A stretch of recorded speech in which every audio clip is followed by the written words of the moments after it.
In the heart of Boston's tech world, Mason Gray seemed to have it all. At 38, he was a millionaire CEO with sleek offices and global acclaim. But behind the glass walls of his success hid a regret too deep to code away. The woman he once loved, and the daughter he never knew. That all changed the moment he wandered into a local craft fair. A soft voice called out, "Daddy, buy my card?" His world froze.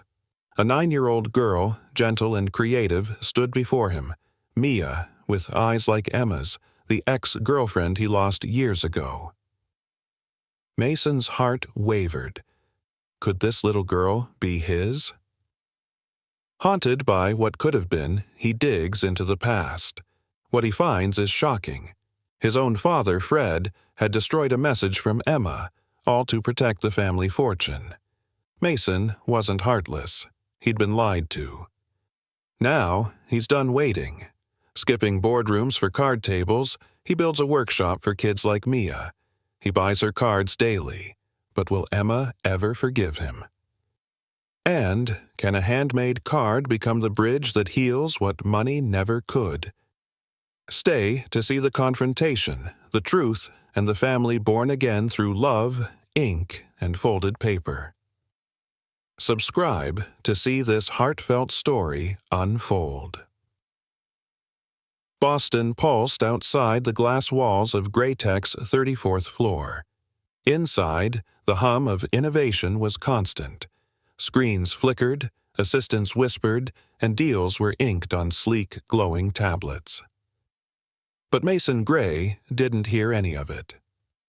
At 38, he was one of the city's youngest self-made tech CEOs, sharp-suited, sharper-tongued. Yet today, his reflection in the floor-to-ceiling window didn't look like a man who'd just closed a $60 million contract. He looked like a ghost. Behind him, his father's voice echoed through the speakerphone. "Mason, focus. Investors want the Q4 roadmap, not your brooding silence." "I got it, Dad," Mason muttered, voice flat. Fred Gray, 65, had built the early bones of the company. But Mason had turned it into a tech empire. Yet the more he climbed, the emptier it felt. No photos on his desk, no family waiting at home, just titles, shares, and shadows. He opened a desk drawer. Inside, an old birthday card sat half buried beneath reports. A simple drawing, stick figures holding hands, a sun in the corner. He didn't remember keeping it. He closed the drawer quickly. Outside, the autumn air bit sharp. Mason stepped into the street, coat collar up, headed for the annual Boston Creative Fair. It was something his marketing director pushed. Show support, snap some pictures, donate to shelters. Appear human. But he wasn't expecting her. Rows of booths lined the cobblestone square. Music floated in the breeze, and kids darted between food trucks and folding tables, their laughter warm against the November chill. Mason's phone buzzed. He ignored it. Then, a soft voice stopped him cold. "Daddy, want to buy my card?" He turned. A small girl stood at a folding table, brown curls tucked behind her ears. She held up a handmade greeting card, the glitter still drying on the edges. Her eyes, soft, wide, familiar. What did you say?" Mason asked, voice rougher than he intended. She smiled, uncertain now. "I just wanted to know if you'd like a card." But she'd said, "Daddy." He was sure. "I'll take one," he said slowly, reaching for his wallet. The girl beamed. "They're $2, or whatever you want to give." Mason handed her a 50. She gasped, then quickly reached into a tin box for change. "No, keep it." "What's your name?" he asked. "Mia." Mia. His stomach turned. That was the name Emma had once whispered against his shoulder when they still shared cold pizza in a Brooklyn studio, when life was messy and real, when she wanted kids. He'd said he wasn't ready, then he'd ghosted her, just like that. Something pressed on his chest. Does your mom work here too? She's helping inside the shelter, Mia said, pointing to a brick building behind the fair. She's tired, but she says art is like little hope papers. Mason blinked. The shelter. He walked away without a word, the card clutched tight in his hand. Back in his car, he opened the card. A child's drawing inside, a tall man in a suit holding hands with a little girl under a bright orange sun. 3 stick figures. The third, smaller, her hair long like Emma's, stood just a bit behind them. Mason sat frozen. A sudden chill prickled his skin. He called his assistant. Find everything you can on the Beacon Street shelter. Who runs it? Who's on the volunteer list? I want names. Yes, sir. Is this for PR? No, Mason said quietly. It's personal. As the line disconnected, Mason stared out at the square. Mia was helping another customer now, smiling softly, the breeze tugging at her scarf. That card in his hand, it wasn't just paper. It was a question. And, maybe, a chance. The next morning, Mason sat at his corner desk overlooking a city too busy to notice a man unraveling. He hadn't slept. Mia's card lay in front of him, edges curling from being handled too much. The glitter had begun to flake. Still, the image held 3 stick figures hand in hand, drawn with hope, a symbol he couldn't ignore. Sir, his assistant's voice buzzed over the intercom. You asked for information on the Beacon Street shelter. I have a name, Emma Lowell. She's listed as a part-time coordinator. Mason's hand froze above his keyboard. Emma. He stood abruptly. Clear my morning. I'll be out. Of course. He drove without music, each red light pressing harder on his chest. Beacon Street looked smaller than he remembered. The buildings older, more tired. A delivery truck blocked part of the road. He didn't care. He pulled up to the shelter. It was a narrow brick building, a fading mural of birds on one wall. A child's laughter rang faintly from behind it. He stepped inside. The lobby smelled like dust and crayons. A woman behind the front desk looked up. Can I help you? Mason cleared his throat. I'm looking for Emma Lowell. The woman raised an eyebrow. She's leading craft hour. Down the hall, second left. He thanked her and followed the sound. Soft voices, brushes of paper, then he saw her. Emma sat cross-legged on the floor, helping a girl cut shapes from colorful construction paper. Her hair was tied back loosely, a few strands falling around her cheeks. She wore a faded gray sweater. Tired, but graceful. She hadn't changed. Not really. He took a step forward, and the floor creaked. Emma turned. Her breath caught. Mia looked up from the glue stick in her hand. Mommy, that's the man who bought my card. Emma stood slowly. Her voice was cautious. Mason? He nodded once. Hi. Silence. The children, sensing something adult was unfolding, returned to their crafts. I wasn't sure if I'd find you, Mason said quietly. Emma crossed her arms. You found me. Why now? He swallowed hard. I saw her. At the fair. She looks just like you. Emma's eyes darkened. You shouldn't be here. I didn't know, Mason said, voice tight. Emma, I swear, if I had... She stepped closer. You did know. Once. You just didn't stay long enough to hear. No, Mason said quickly. I never got your message. You disappeared. Emma stared at him, hurt flickering behind her restraint. That's not how it happened. Mia tugged at her sleeve. Mommy, what's wrong? Emma crouched. Nothing, sweetie. Can you help Miss Janice with cleanup? Mia nodded, skipping off. Emma turned back. What do you want, Mason? He held up the card. This, her, us. I want to understand. Emma looked at the card and then away. It's been 9 years. I know. She folded her arms tighter. Your father told me you didn't want kids, that your future didn't include this." Mason blinked. "What?" "Fred called me," she said. "Said you were focused on the company, that you'd said it was over. Then I got a text from your number." Mason's jaw clenched. "I never sent a message." Emma's eyes widened slightly. "He said you did." Mason stepped back, reeling. "He lied to you. He kept you from me." Emma looked away, breathing slowly. "I didn't want to ruin your life?" "You were never a ruin," he said. "You were the only real thing I had." She stared at him. "It's too late." He shook his head. "Not for her. Not if she's mine." Emma looked down. "She is." A quiet crack moved through Mason's voice. "Can I see her again?" Emma didn't answer right away, but her arms loosened. "I don't know what's fair anymore," she said, softer now. "But she deserves the truth." Mason nodded slowly. "I'll come back tomorrow," he said. And this time, she didn't stop him. The next afternoon, Mason returned to the shelter, jacket folded over his arm, heart pounding louder than the city traffic behind him. Inside, it smelled like glue and paper again. Children's voices drifted from the art room, innocent and light. Emma met him at the doorway. "She's in the back, making cards," she said, keeping her tone even.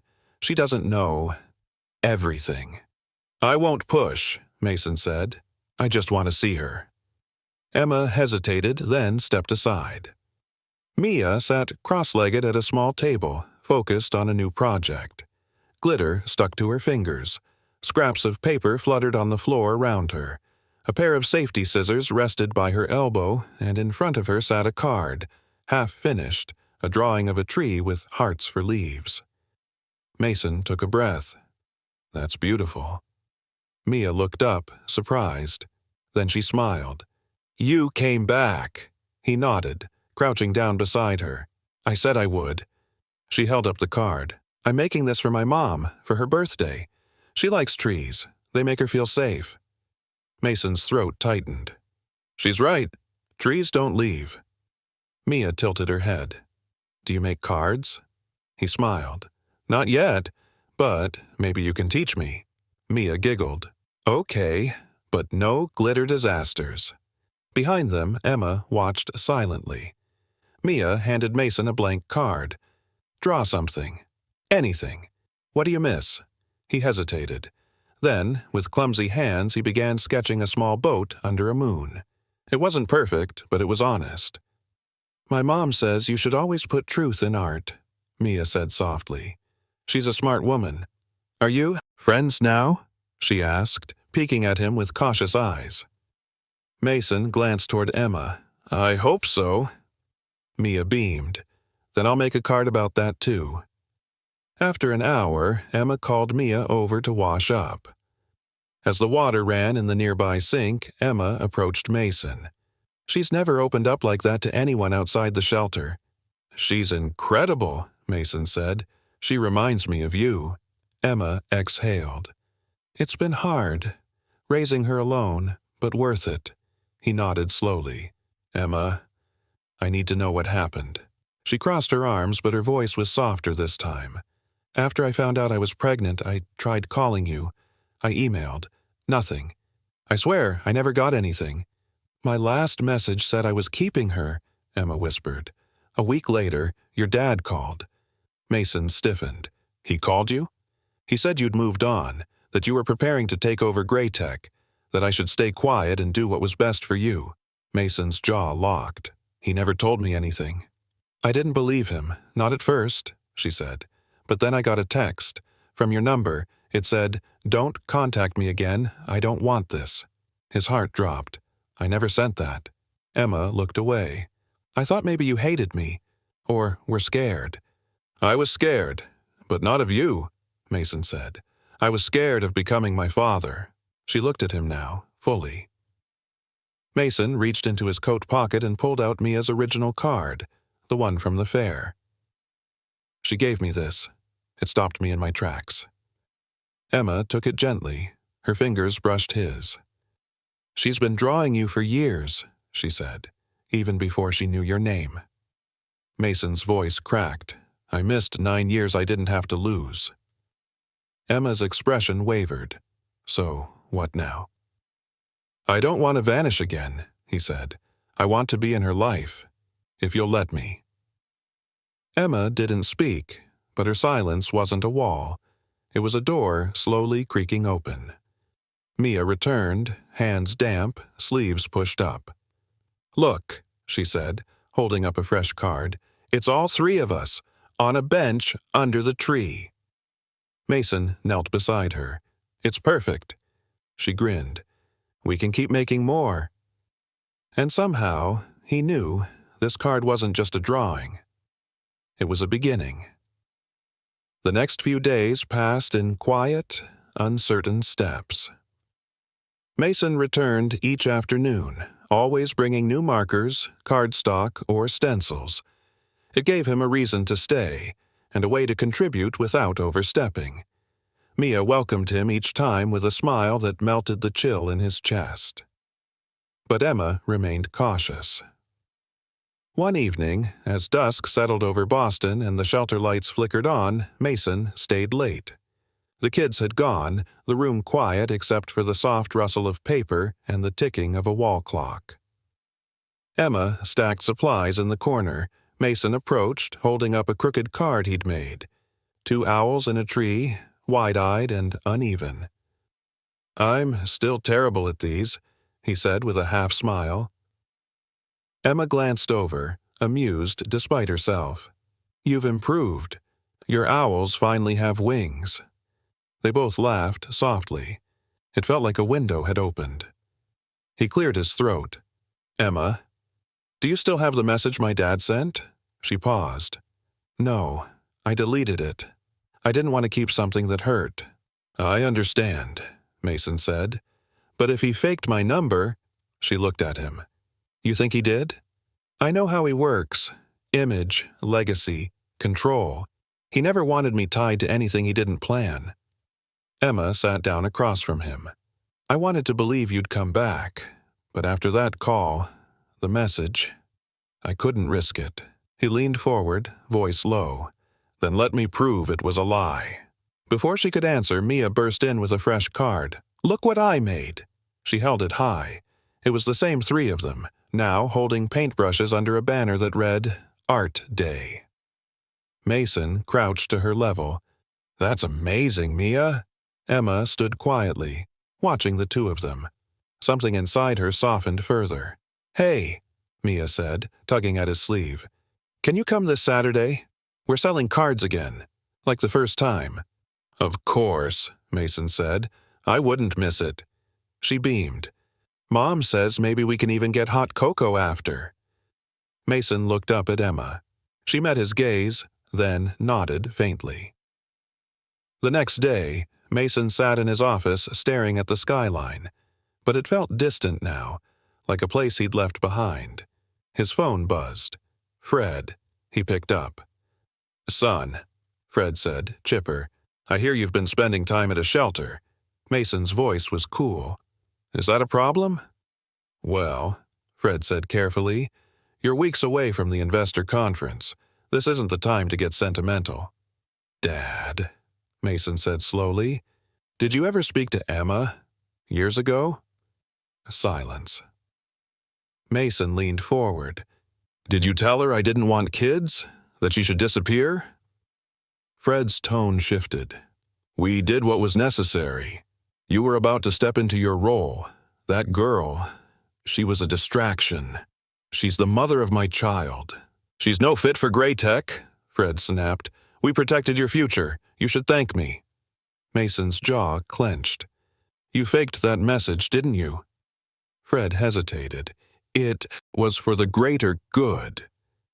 Mason stood, fury rising beneath his ribs.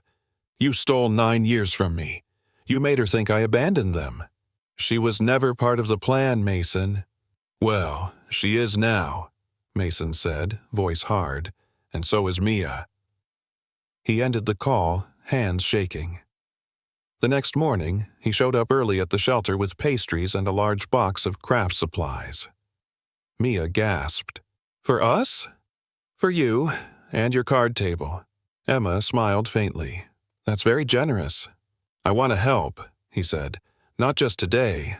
I mean, for real." Mia jumped into organizing the new markers, already buzzing with ideas. Mason handed Emma a small envelope.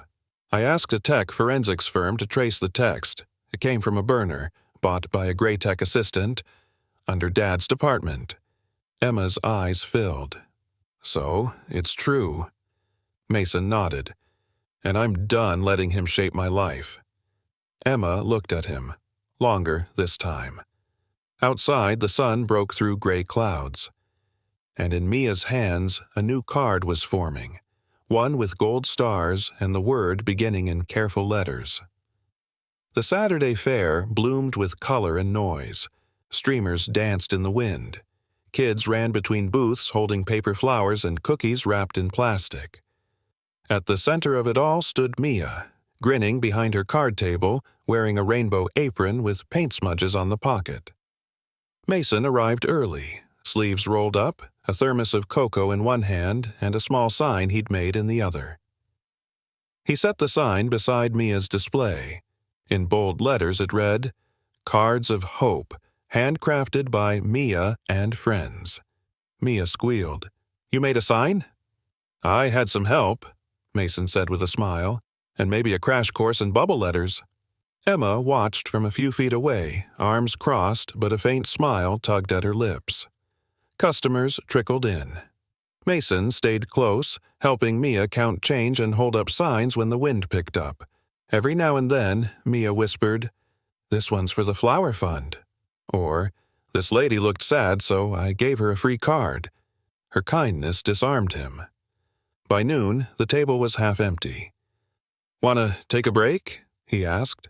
Mia nodded. They walked toward a shaded bench while Emma handled the booth. Mason sat down beside her. Mia pulled something from her pocket. "I made this for you," she said. It was a card, folded carefully, a drawing inside of the two of them sitting on a bench. Over their heads she'd written, "Just us, no secrets."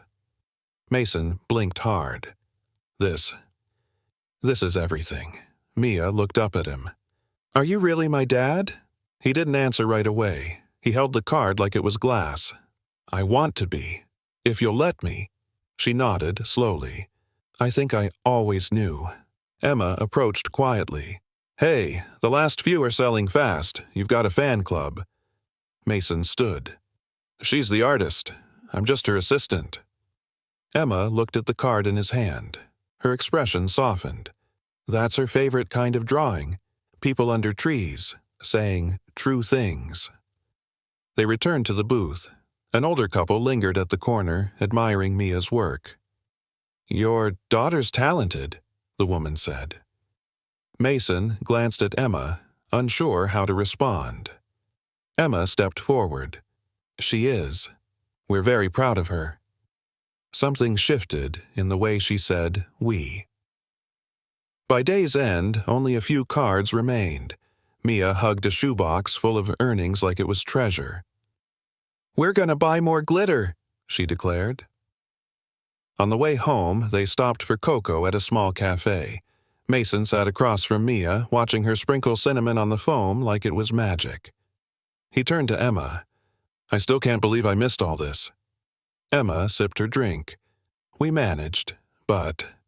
She always asked where her other half was. "I want to fill in those blanks," he said quietly. Emma studied him. "Then don't run." "I'm done running," Mason said. "From her, from you, from the truth." Back at the shelter, as night crept in, Mason lingered at the door. "I have something else for you," he said. He handed Emma a plain envelope. Inside, a deed to a nearby studio space, paid in full, with a note that read, "For cards, color, and kids who believe." Emma stared at it, stunned. "You said art was hope," Mason said. "I want to help build that." She looked at him, really looked. You're different." "No," Mason said. "I'm finally who I was supposed to be." Behind them, Mia called, "Mom, look! I made a glittery moon." Emma held the deed to her chest. And, for the first time in years, she let herself believe something might finally last. The following Monday, gray clouds settled low over Boston. Mason stood at the edge of his penthouse office, phone clutched in his hand, heart heavy. He stared out at the skyline, but all he could see was Mia's face when she asked, "Are you really my dad?" He had to make it right. He scrolled through old emails, archived folders. Buried deep in a 2014 server backup, he found it, a forwarded message. Emma's original email. Subject: "I'm keeping her. I'm scared, but I believe in us." His heart stopped. The timestamp was 3 days after they last spoke. He opened another file.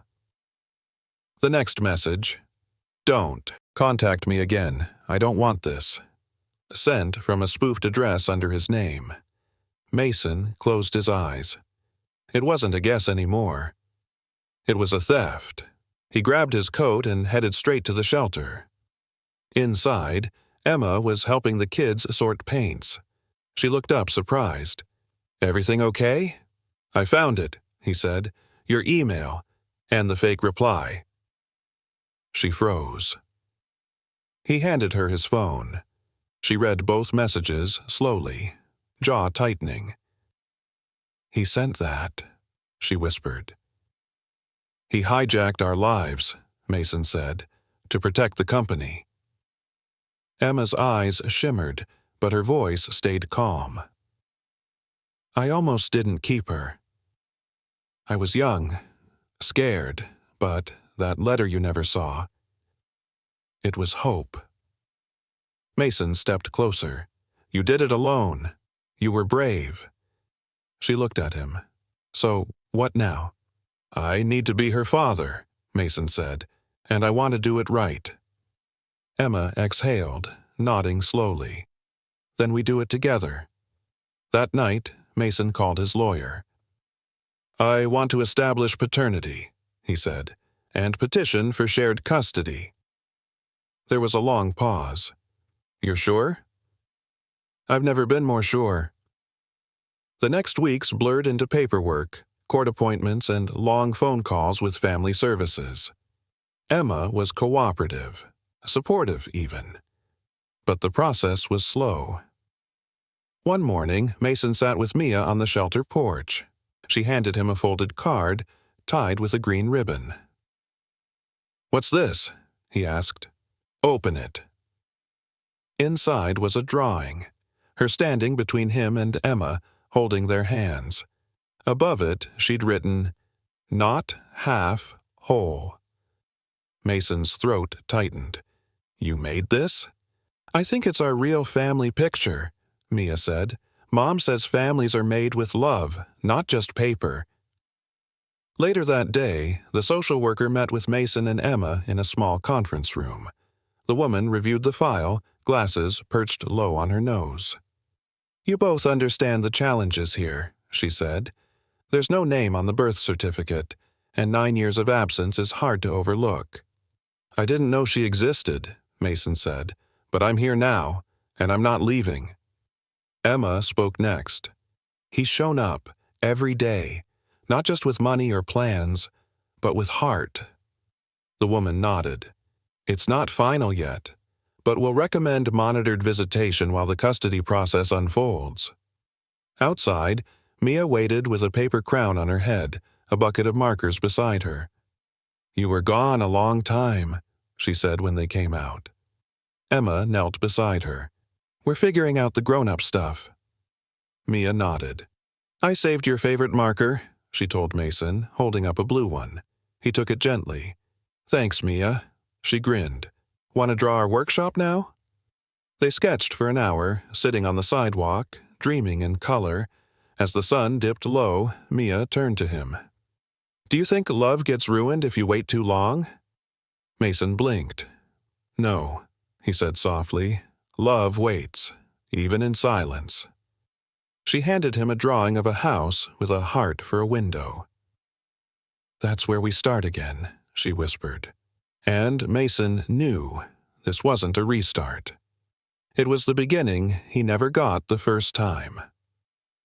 A week later, Mason sat in his Boston office, but his mind wasn't on quarterly projections or developer contracts. He was staring at a crayon drawing taped to the wall behind his desk, Mia's house with a heart-shaped window. She'd given it to him after their court meeting, and now it was the only thing in the room that felt alive. His phone rang. It was Emma. "Mason," she said, her voice tight. "There's a problem." His heart jumped. "What is it?" "I think someone's been following us, at the shelter. Mia's been asking questions." "I'll be there in 20. He arrived to find Emma pacing the sidewalk. Mia was inside, working with glue and glitter, oblivious. Emma crossed her arms. "Gray Tech Security. Your father's guy. I recognize him. I've seen him at board dinners." Mason's jaw tightened. "He's watching us?" Emma nodded.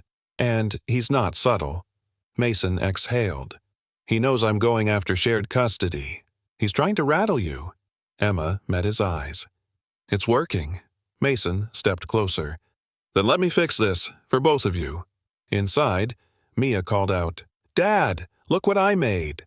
Mason turned. She held up a folded card. On the front, a smiling fox with a tiny speech bubble that read, "You're brave." He smiled. "I needed that." Emma watched them, torn between fear and warmth. Later that night, Mason pulled old board meeting records, looking for anything Fred might be using. His father had power, but Mason had something now that Fred never understood. Truth. He opened a folder marked Personnel. Fred Gray. Inside were travel logs, assistant memos, and expense reports from 2014, the year everything changed. And there it was. Emma Lowell, scheduled call, 2:23, 11 Unquak a.m. Next to it, outcome, cleared. Cleared, like she was an obstacle. He stared at the word until the screen blurred.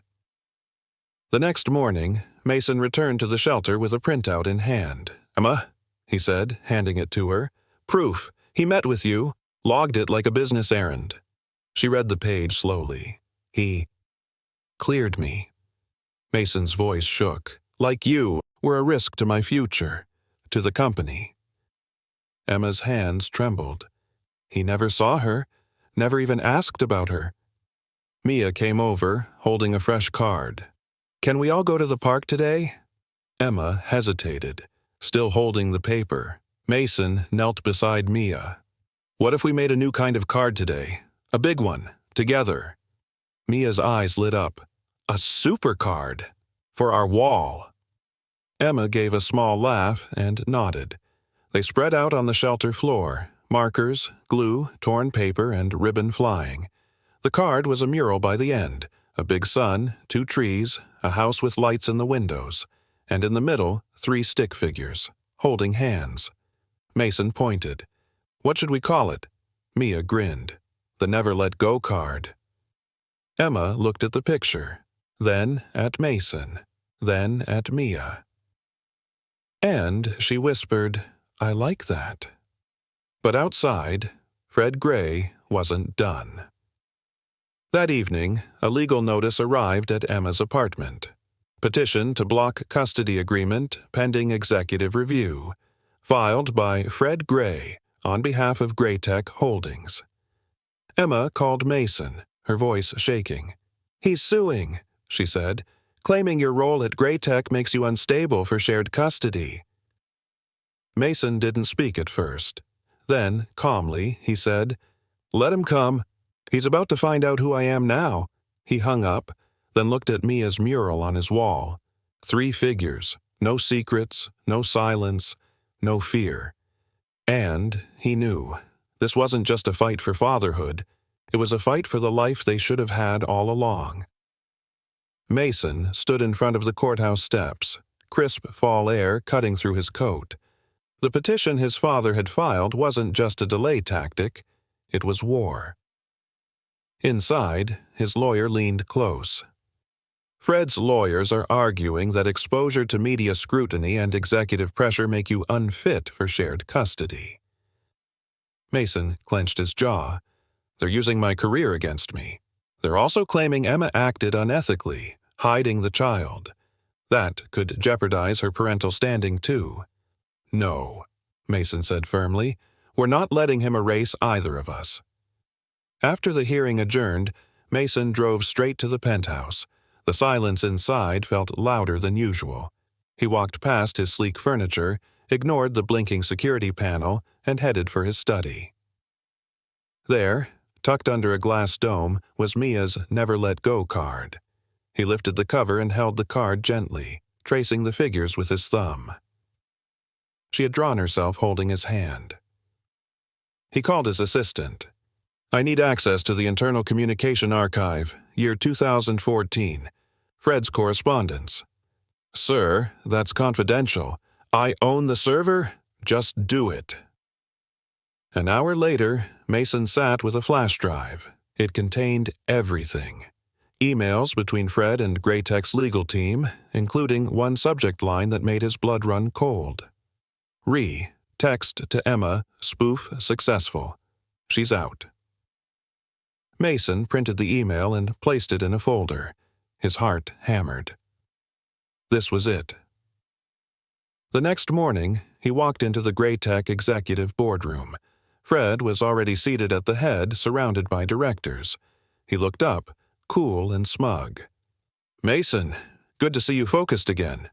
I'm not here for business, Mason said calmly. He tossed the folder on the table. Fred opened it. His eyes froze. You forged a message in my name. You intercepted personal communication and manipulated a woman into disappearing from my life. Fred's smile faltered. I did what was necessary. You broke the law, Mason snapped. You lied to the board, and to me. The directors shifted uncomfortably. One of them, a woman in a red blazer, leaned forward. Fred, is this real? Fred laughed coldly. We were protecting the company. Mason turned to the board. This company was built on innovation, but it will crumble if we condone deception. Another director spoke. Are you calling for a vote? Mason nodded. Effective immediately. I'm requesting Fred Gray be removed from the board and all executive decision-making authority. Fred stood. You ungrateful little... Mason didn't flinch. I'm a father now, and I won't let you hurt my family again. By the end of the meeting, the vote passed. 7-2. Fred's nameplate was gone by noon. That evening, Mason knocked gently on Emma's door. She opened it, cautious. I have something to show you, he said. She let him in. Mia was in the kitchen humming, cutting paper hearts. Mason sat beside Emma on the worn sofa and handed her the printed email. Emma read it. Her fingers trembled. Her breath caught. He really sent this. He erased you, Mason said, but not anymore. She looked at him, tears welling. What now? I told the board the truth. He's out. Emma leaned back, stunned. You risked everything. No, Mason said softly. I just finally chose the right thing. Mia walked over with a paper heart stuck to her sleeve. Mom, Dad, I made a new card. They turned toward her. She held up a drawing. This one had a doorway, wide open, and 3 small birds flying through. What's this one called? Mason asked. Mia grinned. It's called Free to Be Us. Emma reached for his hand slowly. Mason laced his fingers. Through hers, heart full, and for the first time since he was a boy, he felt safe inside his own story. The following weekend, Mason stood inside an old storefront on Beacon Street. Dust floated in shafts of morning light. The place smelled like wood, ink, and something waiting to happen. Next to him, Mia twirled in circles. Is this it? Emma looked around, arms folded across her chest. "It's a fixer-upper." Mason smiled. "It's ours." He handed Emma a rolled blueprint. She opened it slowly. On the page, work tables, a wall of supply cubbies, a small stage for storytelling and card readings, and in big block letters at the top, the Hope Workshop. Mia gasped. "Like my cards?" "Exactly," Mason said. "A place where kids like you can make art, feel safe, and be heard." Emma blinked. "You're really doing this?" He nodded. "I've already declined the international contract. We were supposed to pitch in Singapore next month. I told the team I'm staying in Boston. For this?" Emma turned to face him. "That deal would have made headlines." Mason shrugged. "This will too, just for different reasons." That afternoon, the three of them painted the inside walls. Mia insisted on a mural, flowers, stars, and smiling kids holding hands. Mason painted a sun with an uneven edge. "It looks like a pancake," Mia teased. He laughed. "Guess I'll stick to tech." Emma dipped her brush beside him. "You're getting better. I have good teachers."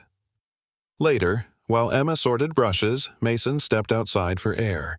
Across the street, two reporters were lingering, camera tucked away but eyes locked on the new signage. He sighed. His phone buzzed. Text from PR director. "Board's still reeling. Headlines are split. Some love it. Others think you're walking away from billions." He typed back, "Let them talk. This is the investment that matters."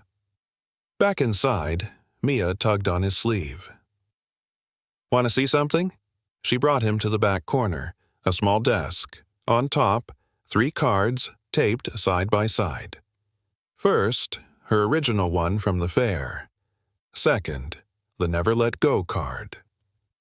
And the newest, drawn just this morning. It showed a real building, with a bright green awning and the words, "Hope Inside" above the door. In the window, a little girl with a paintbrush smiled up at a man in a blue shirt. "What's this one called?" Mason asked. She whispered, "The Promise Card." His heart tightened. "I'll keep it, forever." That night, Mason sat at his desk reviewing one last contract, this time not for software or patents, but for a local artist-in-residence grant he was funding. The workshop would open in 2 weeks. The invitations were going out tomorrow. He opened a drawer and took out the paper crown Mia had made months ago, still glittery, still crooked. Then he reached into his pocket and unfolded the promise card. He placed them both in a frame and whispered, "This is worth more than all of it." The next day, during a family court follow-up hearing, the judge reviewed Mason's new commitments. "You've declined expansion to focus on fatherhood," the judge noted, "and you've invested in community development?" Mason nodded. "I'm building more than a business. I'm building trust with them." Emma stood beside him. "He's shown up. That's all I ever wanted, for Mia to be seen and loved." The judge smiled.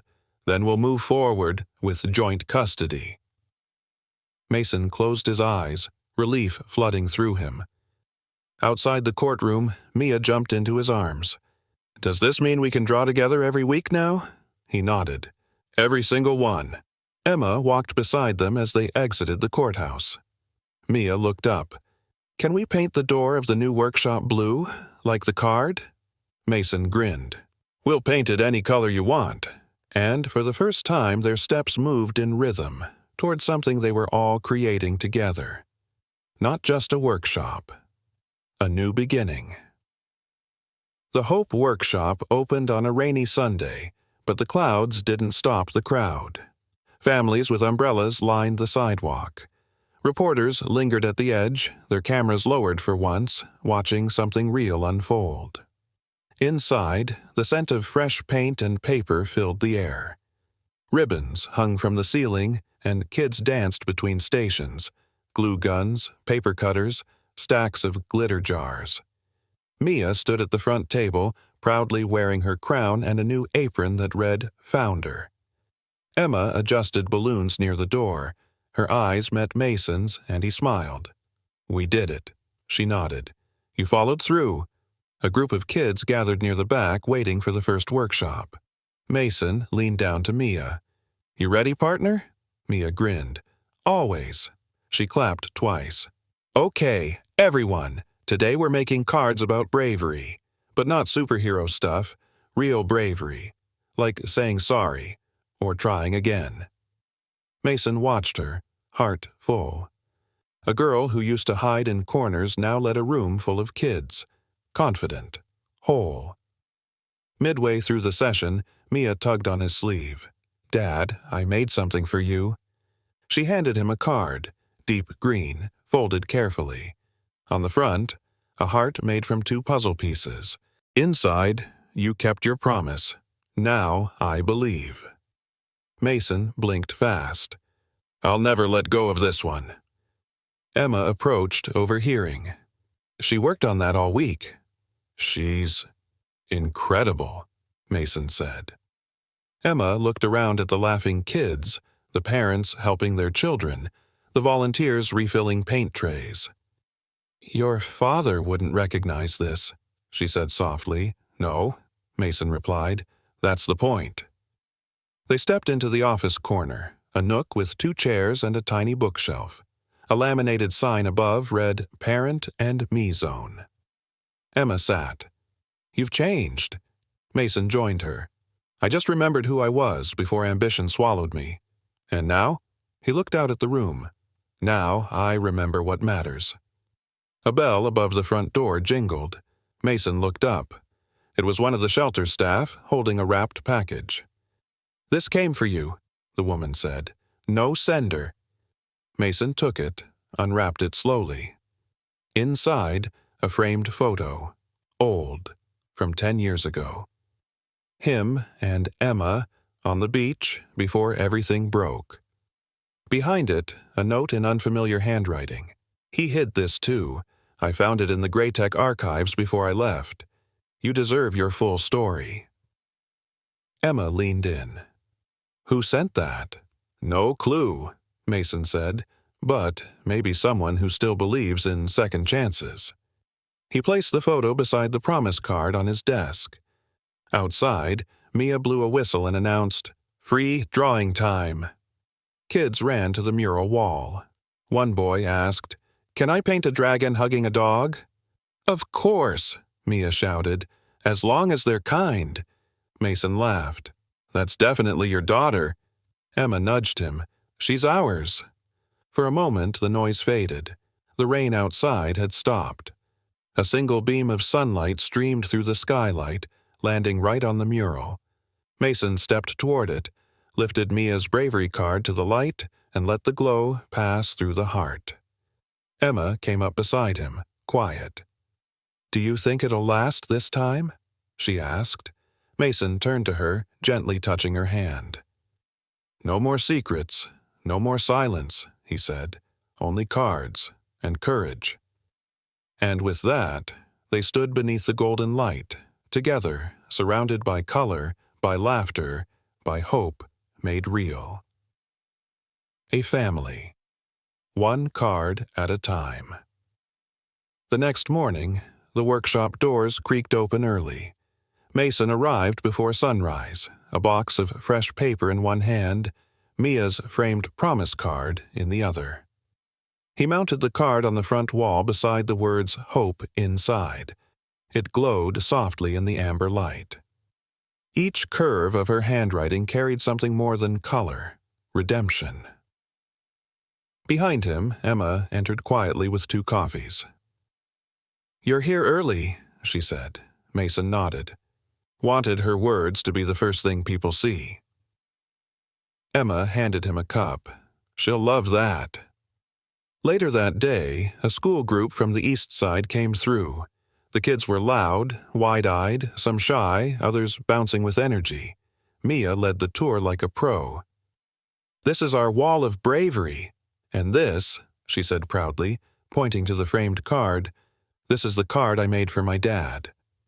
A boy asked, "Is it real? You really made that?" Mia nodded. I really meant it too. Mason watched from the doorway, his heart thudding. When the children moved into stations, Emma came to stand beside him. She's different now. So am I, Mason replied. The day rolled on. Scissors snipped, tape tore, laughter echoed. But as Mason stepped into the small back office to drop off supplies, a man was waiting, Fred. Standing near the shelves, hands clasped, no smugness this time, just age. Mason froze. How did you get in here? Fred looked around. It's impressive. You're trespassing. Fred held up a letter. I signed over my board shares. They're yours now, uncontested. Mason stared. Why? Fred's voice cracked. Because I saw the press conference. The little girl in the photo. The sign behind her. She's your granddaughter, Mason said sharply. You erased her once. Fred nodded slowly. And I lost everything after that, including you. Silence settled. Fred continued. I can't undo what I did, but I wanted you to know I kept one thing. He reached into his coat and handed Mason a folded envelope. Inside, the original card Emma mailed him 10 years ago, before Fred forged the reply, yellowed at the edges, still sealed. I never opened it, Fred whispered. I didn't want to feel anything. Mason looked down at the envelope, fingers trembling. Emma's handwriting still neat, still young. He didn't say a word, just turned, walked into the front room, and called for Emma. She came over, wiping paint from her hands. What is it? He handed her the envelope. She gasped. You found it. Fred appeared in the doorway but didn't come close. Emma opened the letter slowly, voice shaking. Dear Mason, I'm scared, but I think we made something beautiful. I hope someday you'll want to know her. Her name is Mia. She looks like you when she sleeps. Emma paused, tears falling. I never stopped hoping. Mason's eyes stayed locked on her. And I never stopped missing you. Fred turned to go, but Mason stopped him. Wait, Fred turned. You said you kept this, Mason said, but you still destroyed everything around it. Fred nodded once. I know. Mason looked at Emma, then Mia laughing across the room. I'll never forget what you did, but this one thing you saved, it matters. Fred said nothing. He left quietly. That night, as the sun dipped low, Mia held up another card. Look what I made, Dad. He crouched down. Tell me about it. She smiled wide. It's us, and Grandpa. He's far away, but I drew a tiny bridge. A bridge? Mia nodded. So, if he ever wants to cross back, he can try. Mason looked at the card, eyes stinging. Can I keep this one too? She beamed. It's yours. And as the stars blinked on outside, Mason taped the card beside the others. A bridge, small but strong, drawn by a child who believed in second chances. It was a quiet Monday evening when Mason found himself standing in the empty lobby of Graytech. The walls still bore his name, the echo of his legacy, but tonight he wasn't here for the business. He rode the elevator to the executive floor, a folder under his arm and the sealed letter from Emma in his coat pocket. The one Fred had hidden, the one that changed everything. When the doors opened, Fred was already waiting inside the corner conference room. Mason, he said, voice low, weary. You know why I'm here. Fred gestured to the chair across from him. I figured this was coming. Mason placed the folder on the table. Inside, the forged text, board memos, intercepted emails, everything. Proof of how Fred had orchestrated the lie. Fred didn't even open it. I don't need to read what I already know, he muttered. I didn't think you'd forgive me. I haven't, Mason said. But Mia drew you a bridge. Fred blinked. A what? A bridge, between now and who you could be. Fred looked away. I've made too many mistakes for construction paper to fix. She believes otherwise, Mason said. So do I. But only if you face what you did. Fred's voice cracked. I lied because I thought love made you weak. Mason leaned forward. No, love made me human. You made me forget that. Silence settled between them like dust. Finally, Mason stood. This isn't about revenge. It's about Mia. You're her grandfather. You want a chance. Earn it. He turned to leave. Fred asked, What if I try and fail? Mason paused. Then fail trying. The next morning, Mason stepped into the Hope workshop early. Emma was stringing up new lights, and Mia was sitting cross-legged on the floor, making a new card. Mason crouched beside her. What are you working on today? She held it up. A paper kite, cut from gold foil and stitched together with thread. On the tail, 3 names. Mia, Mom, Dad. He smiled. It's beautiful. I made it fly, she whispered. It's not real, but it still soars. He felt his heart ache in the best way. Later that day, he asked Emma to walk with him outside. They sat on a low stone wall near the corner cafe, sharing coffee in the cold. I saw my dad last night, he said. Emma looked over gently. How did it go? He didn't deny it. He admitted what he did. And? Mason sighed. He's broken, but I saw something crack open in him. Maybe guilt. Maybe regret. Emma nodded. Sometimes people rot in silence until someone makes a sound. He looked at her. You made the first sound, Emma. With a letter, a card, a child. She reached over, brushing his hand. I didn't know if you'd ever hear it, she whispered. I did, he said. I do. That evening, Mia called them into the main room. She stood by the wall where all her most meaningful cards were hung. Never let go. Promise. Free to be us. She held up the new one, the golden kite. I want to add this, she said. It's my favorite now. Mason stepped forward. Why this one? Because kites can't fly without someone holding the string, she said. And now, we're all holding it. Emma smiled through tears. Mia pinned it up. The gold shimmered against the soft yellow paint. And, as they stood there together, Mason realized something. This wasn't just the climax of his journey, it was the lift. The proof that even broken things, when stitched with care, can soar higher than before. One card, one string, one family, united at last. 2 months later, the Hope Workshop was no longer just a room, it was a movement.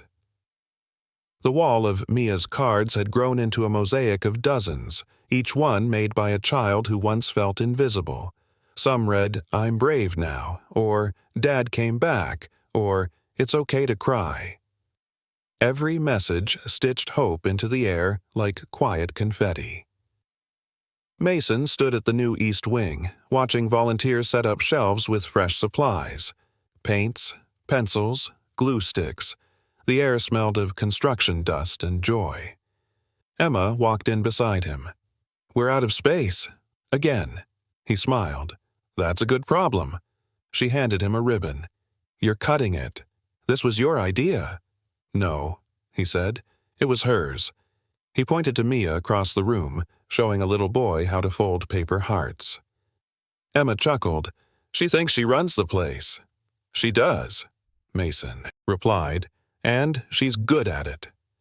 That afternoon, families from across the city gathered for the dedication of the expanded workshop. Reporters stood respectfully this time, more focused on the kids than the headlines. Mia stepped up to the microphone with her crooked crown, now reinforced with glitter and tape. Hi, everyone. Welcome to the new wing. This space is for anyone who ever felt left out, or too quiet, or too messy. Here, you can be all those things and still be seen. Cheers broke out. Cameras flashed. Then Mason stepped forward, scissors in hand. "This place started with one card," he said, "made by a girl who had no idea her voice would become a chorus. This wing is named after that moment." He pulled a cloth from the wall, revealing a hand-painted sign. "The Promise Room." Applause filled the air. Inside, kids found tables shaped like puzzle pieces, forming circles when pushed together. On the back wall, Mason had commissioned a mural. In it, 3 figures, drawn in Mia's style, held hands beneath a giant sun. One held a card, one held a kite, one held out a hand to the viewer. And, just below, "Hope belongs to everyone." After the ceremony, a woman approached Mason with tears in her eyes. "My son never speaks in public," she whispered. "Today, he made a card that said, 'I am not a mistake.' He gave it to his teacher." Mason blinked hard. "That's the real ribbon we cut." Later, in the quiet of closing time, Mason and Emma walked through the now empty space. Mia was in the corner, organizing leftover glitter with serious focus. Mason leaned against the wall. "You think it'll last?" Emma looked around. "It already has." Then she reached into her bag and handed him a folded piece of paper. Mason opened it. It was another card. On the front, a hand-drawn door, cracked open just enough for light to spill out. Inside, "Thank you for letting me in again. E." He looked at her. Emma shrugged. "I figured it was my turn." He folded the card carefully, placed it in his breast pocket. Outside, as twilight colored the street, families passed by the big front windows. Some paused, staring in. Others smiled, maybe without knowing why. And above them, glowing softly under the new neon sign, were Mia's words. "Hope inside." From the sidewalk, you could see every wall inside lined with color, every shelf full of art, every corner stitched with second chances. Inside, Mason looked around at everything they'd built, from memory, from pain, from promise. And just as he reached to turn off the lights, Mia's voice rang out. "Dad! One more card before we leave." He turned, smiling. "Always." The sky over Boston was painted in pastels, soft pinks and oranges drifting across the harbor. The spring fair on Tremont Street buzzed with music and chatter. Paper lanterns swayed gently from booths. The scent of kettle corn and crayons filled the breeze. Mason stood at the Hope Workshop booth, watching Mia arrange her newest batch of cards beside a big, hand-lettered sign. "Make a card, send some hope." She wore her crown, now patched 3 times, and her glitter-covered apron. Emma stood beside her, sleeves rolled, laughing with a mother whose daughter was coloring beside them. A small crowd formed. Curious onlookers wandered over, drawn by the display of handmade cards fluttering in the breeze. Some were silly, some solemn, all honest. Mia cleared her throat and climbed onto a little crate. "Hi, I'm Mia," she said brightly. "This booth is for anyone who's ever needed a second chance. We make cards for people we've lost, for people we love, and even for people we've forgiven." Mason felt his chest tighten. She lifted one card above her head. "This one's from my dad. It says, 'Thank you for calling me Dad.' He wrote it last week, and I'm never letting go of it." Gasps, smiles, a few misty eyes. A man in the crowd clapped. Others joined. And then, like a ripple, more people stepped forward to make cards. Emma nudged Mason. "You ready for yours?" He looked at her confused. She handed him a blank card and a pen. No CEO talk, just heart. He sat at the folding table beside Mia, took a breath, wrote slowly. "To the girl who saved me with scissors and paper, you reminded me what it means to love without conditions." "Love, Dad?" He handed it to Mia. She read it, lips quivering. Then she hugged him hard. "I'm framing this." Nearby, an elderly woman approached with her granddaughter. The little girl whispered, Can I make a card for my mom? She's in heaven. Emma crouched. Yes, sweetheart. Right here. Soon, dozens of kids and parents crowded the tables. Even passers-by who didn't stop smiled as they walked past the display of hope. Fred stood at the edge, watching silently. He didn't step forward, but he didn't walk away either. Mia spotted him. She held up a card high above her head and shouted, "Grandpa, I saved you a seat." Everyone turned. Fred hesitated, then walked forward, slowly, like a man unsure if he deserved a chair but willing to try. He sat beside her, placed a blank card in front of him. "No pressure," she whispered. "Just write what you feel." He picked up the pen. After a long pause, he wrote 3 words, "I'm still learning." He handed it back. Mia smiled. "Good start." As the sun dipped behind the buildings, the family sat together at the booth. Mason, Emma, Mia, and Fred, cutting shapes, sharing glue, laughing under lantern light. The final card of the night was made by all 3 of them. Mia drew the front. 3 puzzle pieces joined together. Emma wrote inside, "Broken things still fit." Mason added last, "Hope is handmade." They pinned it to the center of the display wall. Mia stepped back and whispered, "We're finished." Mason put an arm around her. "No, kiddo, we're just getting started." And as the fair lights twinkled and music floated through the streets, one booth shone a little brighter, not just with glitter, but with forgiveness, family, and the quiet, powerful beauty of paper and love.